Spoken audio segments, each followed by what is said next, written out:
हाय लोगोफोर, नोंथांमोनखौ आंनि एडभान्स बड'लेण्ड इउटिउब चेनेलाव बयखौबो बरायबाय। लोगोसे दिनैनि गोदान भिडिअखौ नोंथांमोनखौ नायगोन होननानै आसा खालामनाय थाबाय। दिनैनि भिडिअनि सोमोन्दै नोंथांमोनहा भिडिअनि टाइटेलाव नायनानै मोनथिखाबाय जानो हागौ। थ' जों दानिया भिडिअखौ स्टार्ट खालामदिनि। जुदि नोंथांमोनहा गोदानबा आंनि भिडिअखौ नायनानै नैबे गोजा नुनायाव साबस्क्राइब खालाम।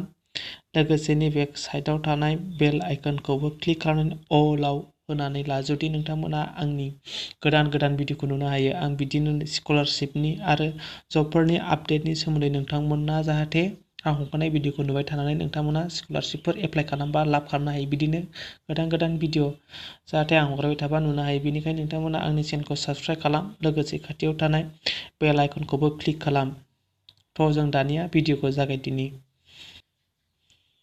नोंथांमोना थांनाय नभेम्बरनि 10 थारिखआव टेट एग्जाम लवार प्राइमारि आरो आपार प्राइमारिनि एग्जाम होदों जानो हागौ। नोंथांमोना दानिया बेखौ पास खालामनो थाखाय बेसेबां मार्क नांगौ, जेन'बा जेनेरेल केन्डिडेट एसटि अबिसि फोरनि थाखाय बेसेबां मार्क नांगौ बिनि सोमोन्दै आं दिनै खोन्थागोन नोंथांमोननो।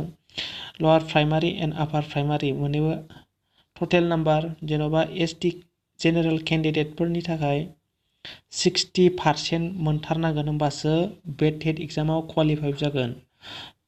टटेल नाम्बार 150निमोन, 150आव 90 मार्क्स मोनबासो पास जागोन जेनेरेल केन्डिडेटफोरनि थाखाय। आरो जोंनि एसटि, अबिसि, एसि, पिडाब्लिउडि केन्डिडेटफोरनि थाखाय 55% मोनथारनांगोन। साप'ज जेन'बा टटेल मार्कआ जाहैबाय 150आव 83 मार्क मोनथारनांगोन, होमबासो केन्डिडेटआ टेटनि थाखाय क्वालिफाइ जागोन। आरो दानिया बे रिजाल्टखौ बोरैहाय नायगोन? रिजाल्टखौ नायनो थाखाय नैबे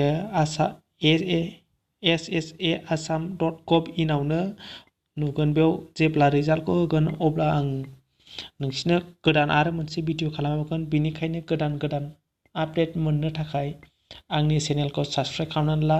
लोगोसे बेल आइकनखौबो थुनानै ला। बेखिनियानो दिनैनि भिडिअआ टेटनि सोमोन्दै। टेट रिजाल्ट क्वालिफाइ जानो बेसेबां मार्क नांगौ बिनि सोमोन्दैनो दिनैनि भिडिअआ। आसा खालामो नोंथांमोना भिडिअखौ नायनानै मोजां मोनदोंबा जुदि भिडिअखौ लाइक खालाम। आरो उनफोराव जेब्ला टेटनि रिजाल्ट होयो अब्ला नोंथांमोनहा मोनथिनाय बायदि साबस्क्राइब खालामनानै ला आरो खाथियाव थानाय बेल आइकनखौबो क्लिक खालामना ला। दिनैनि भिडिअआ एसेनोसै।